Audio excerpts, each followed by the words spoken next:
నమస్తే, welcome to our channel. So మన ముందు కార్తీక్ కొడకర్ల మ్యూజిక్ డైరెక్టర్ అయితే ఉన్నారు. సో ప్రజెంట్ చాలా మూవీస్ చేసి తనకంటే ఒక మార్క్ అయితే క్రియేట్ చేసుకున్నారు.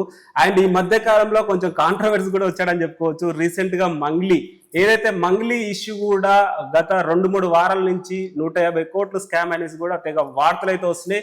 సో దాంట్లో కూడా కార్తీక్ కొడకర్ల గారు కూడా ఇన్వాల్వ్ ఉన్నారనేసి కొన్ని వార్తలు అయితే వస్తున్నాయి. దీని గురించి కూడా క్లారిటీ అడిగి తెలుసుకుందాం.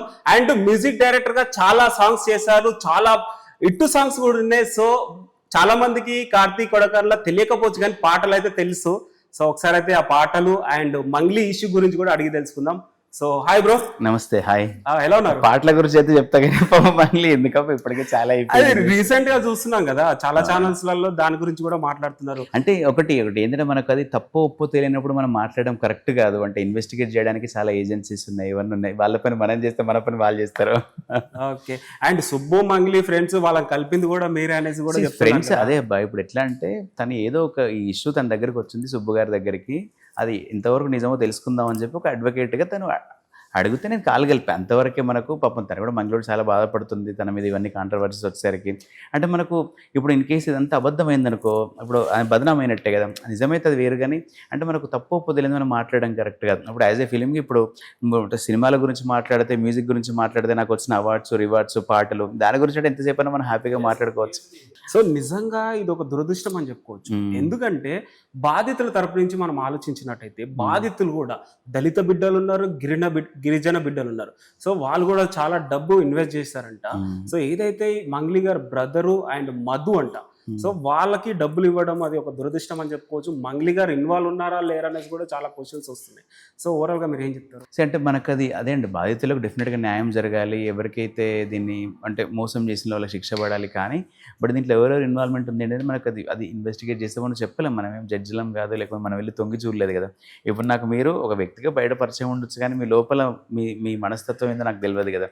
ఇప్పుడు బేసిక్గా నేనేంటిది, నాకు ఏదో డే అంతా మనం వర్క్ చేసుకుంటాం, మ్యూజిక్ చేసుకుంటాము, ఇంత ఆధ్యాత్మిక చింతన ఉన్నది, చాలా మనశ్శాంతి ఉండడం ఇంపార్టెంట్. అందుకే ఇప్పుడు మీరు ఫోన్ చేస్తే కూడా అంటే మనం అవార్డు అట్లా సెలబ్రేట్ చేసుకుందాం, మనకి హిట్స్ ఇవి సెలబ్రేట్ చేసుకుందాం, మన పాటలు, సినిమాలు అని చెప్పి మళ్ళీ మంగ్లీ అంటే ఇదే కదా మీరు ఇప్పుడు చర్చ జరుగుతుంది చాలా. ఎందుకు కార్తీక్ గారు ఇందులో ఇన్వాల్వ్ అయ్యారు అనేసి కూడా చాలా మంది. ఇన్వాల్వ్ ఏం లేదు, పరిచయం చేశాను అంతే. సుబ్బు గారిని మంగ్లీ గారికి అప్పుడు కాన్ఫరెన్స్ కాల్లో తీసుకుని పరిచయం చేయడం వరకే మనది అంతే. సో బేసిక్ ఇప్పుడు మీకు ఒకరికొకరు ఎట్లా పరిచయం అంటే పలానా కార్తీక్ గారు అని చెప్తారు కదా ఎవరైనా కూడా. అట్లా చెప్పింది ఆయన చెప్పింది, నేను చెప్పింది, అట్లా చెప్పింది అంతే, అంతవరకు. ఇప్పుడు మంగ్లీ సుబ్బు గారి మీద కొన్ని ఎలిగేషన్స్ వేసింది, నన్ను బ్లాక్ మెయిలింగ్ చేశాడు, డబ్బులు డిమాండ్ చేశాడని. సో నిజంగా డిమాండ్ చేసి తెలియదండి నాకు. అంటే ఆ కాంట్రవర్సీలోకి అసలు నేను వెళ్ళలేదు. అది నాది ఇంతవరకు అంటే అక్కడ ఆయన మాట్లాడుతా అన్నారు, తను మాట్లాడుతా అంది. సో ఇద్దరు కాన్ఫరెన్స్ కాల్ కలిపాము అంతవరకు. 21వ తారీఖు వరకు, తర్వాత మనకు దానికి ఏం సంబంధం లేదు. ఇంతకు డబ్బులు అసలు ఇప్పుడు ఎవరైనా తీసుకున్నా అని చెప్తారా, తీసుకోలేని చెప్తారా, అది కరెక్ట్ కాదు. అంటే మనం ఇప్పుడు 100 మంది 100 రకాలుగా అన్నంత మాత్రం నిజం అబద్ధం అసలు మనం చెప్పలేం కదా. అంటే హూ యామ్ ఐ, నేను ఎవరిని చెప్పడానికి, నాకు తెలియదు, నేను ఇన్వెస్టిగేట్ చేయలేదు. ఒకటి ఏంటిదంటే డెఫినెట్గా ప్రాపర్ ఏజెన్సీస్ అనేది దీని మీద వర్క్ చేసినా తొందరలోనే బయటికి రావాలి అని కోరుకుంటున్నాను అంతే. బాధితులకు న్యాయం జరగాలి. మీరు అన్నట్టు ఎవరిదైనా డబ్బే, ఒక్కొక్క రూపాయి కష్టపడి పిల్ల పెళ్ళికని, లేకపోతే చదువులకని, దానికి దీనికి కష్టపడి వాళ్ళు పోగు చేసుకున్న డబ్బు.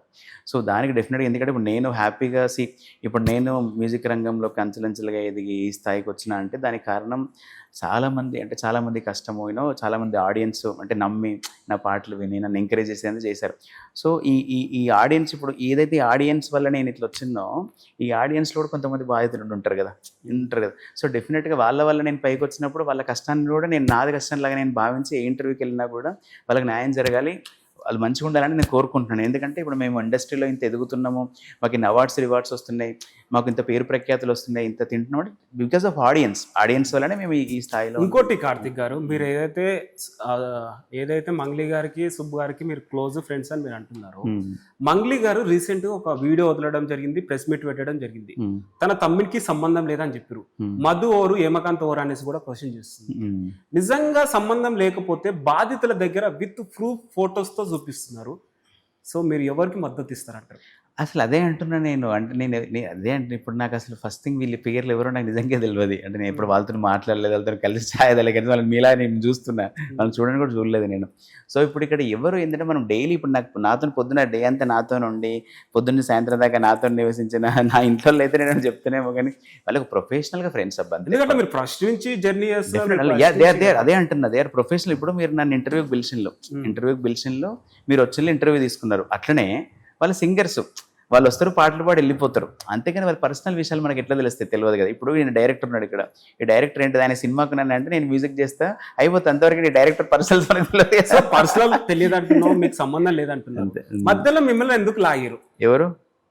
ఎవరు లాగలేదు. ఇది సుబ్బు గారు అండ్ మంగ్లీ గారి ఇష్యూలో మిమ్మల్ని ఎందుకు అదే అంటే దాన్ని లాగడం కాదు. అది ఏంటిది అంటే వాళ్ళు ఎట్లా పరిచయం, మీరు ఇద్దరు కోరుకోరు ఎట్లా. ఇప్పుడు ఈ సింపుల్ చెప్తున్నా, నువ్వు ఇక్కడికి ఎట్లా వచ్చినావు అంటే ఫలానా శరత్ ఫ్రెండ్ ద్వారా వచ్చినావు కదా, అట్లనే మీకు ఎట్లా ఎవరికొరు పరిచయం అంటే నా పేరు చెప్పింది. అంతే తప్పితే ఏం లేదు. అది లాగుడంటే మరి ఇప్పుడు నేను కూడా న్యూస్లలో ఉండాలి కదా, టాప్ టీవీ నైన్లో కూర్చొని నాకు అన్యాయం జరిగింది లేకపోతే పేరు ఉండాలి కదా.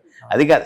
ఒకటి ఏంటంటే సినిమాల గురించి, మ్యూజిక్ గురించి, దాని గురించి మనం we can have healthy discussion. కానీ ఆ కాంట్రవర్సీల జోలికి మనకు తెలియదు కదా. ఇప్పుడు మీకంటూ టీఆర్పీ రేటింగ్ దానికో దేనికో మీరు న్యూస్ వేసుకుంటారు, మాకెందుకు ఎప్పుడు టీఆర్పీ రేటింగ్? మనకు తెలియని దాని గురించి మనం మాట్లాడడం కరెక్ట్ కాదు. ఇప్పుడు 150-200 కోట్లు స్కామ్ జరిగిందంట. సో బాధితులు కూడా రోడ్డు మీద పడ్డారు. మీరు ఎవరికి మద్దతు ఇస్తారు? బాధితులకే, డెఫినెట్ గా బాధితులకే. నేనేది ఎవడైనా బాధితులకు మద్దతు ఇవ్వాల్సిందే. మానవత్వం ప్రతి ఒక్కడు బాధితులకి మద్దతు ఇవ్వాలి. అది మోసం చేసినాడు ఎవడన్నా కానీ బాధితులకి మద్దతు ఇవ్వాలి. అది సో ఎవరైనా అక్కడ ఆ ప్లేస్ లో ఎవరున్నా, ఇప్పుడు నా సొంత అంటే గాడ్స్ గ్రేస్ నా దాంట్లో ఎవరు అట్లా లేరు, కానీ నాకు తెలిసిన వాళ్ళు ఎవరున్నా కూడా నేను బాధితులకి మద్దతు ఇవ్వాలని చెప్తాను. సో సుబ్బు గారు మీకు ఫ్రెండ్ అన్నారు, సుబ్బు గారికి శ్రీముఖి అంటే క్రష్ అన్నారు, నేను బిగ్ బాస్ కి వెళ్ళాలనేసి కూడా కోరిక అన్నాడు. అదే ఇక్కడ డిఫరెన్స్ తెలుసుకోవాలి ఏంటంటే దే ఆర్ అంటే ప్రొఫెషనల్ ఫ్రెండ్షిప్ వేరు, నీకు క్లోజ్గా రోజు ఇంటికి వచ్చి తాగి తినే ఫ్రెండ్షిప్ వేరు. They are all professional friends. అంటే ఇప్పుడు నీకు రికార్డింగ్ వస్తే సింగర్ వచ్చి పాడుతుంది, ఏదైనా అంశాలు కానీ తను యాక్టింగ్ బేసిక్గా సినిమాలో యాక్ట్ చేస్తారనమాట సుబ్బు గారు. సో అట్లా నాకు అట్లా పరిచయం అండ్ ఇంకా వేరే ఇష్యూస్ కోర్టు అట్లా పరిచయం. కానీ మనకు అంటే మనం వన్ అంత క్లోజ్ ఫ్రెండ్షిప్ కానీ క్లోజ్ కానీ వాళ్ళు ఇన్ అండ్ అవుట్ తెలిసే అంత లేదు. నేను ఇదివరకు వేరే వాళ్ళకి కూడా అదే చెప్పిన. నేను మంగిలి వెనకల ఎవరైనా నాయకుడు, రాజకీయ నాయకుడు ఉన్నారా? అది మనకి ఎట్లా తెలుస్తుందా? నాయన ఎక్కడ ఉన్నాడో నాకే తెలియదు, ఏం తెలియదు. ఎందుకంటే మీరు ఫస్ట్ నుంచి జర్నీ చేస్తున్నారు కదా, దీని వెనకాల సెంట్రల్ మినిస్టర్స్ కూడా ఉన్నారు అనేసి కూడా బయటికి వాడుతుంది. అది ఒకటి ఏంటంటే ఇప్పుడు ఒక నార్మల్గా నేను ఒక చిన్న స్థాయి నుంచి వచ్చిన నాయన, ఇప్పుడు నాకుండే వర్క్తోని, నేను చేసే పనులతోని, నేను మ్యూజిక్ డైరెక్షన్తో, సినిమాలతోనే డెఫినెట్గా నాకే ఎమ్మెల్యేలు అంటే ఎంపీ ఎలక్షన్స్ కూడా మనం చాలా సాంగ్స్ చేసినాం. సో డెఫినెట్గా పరిచయం ఉంటారు.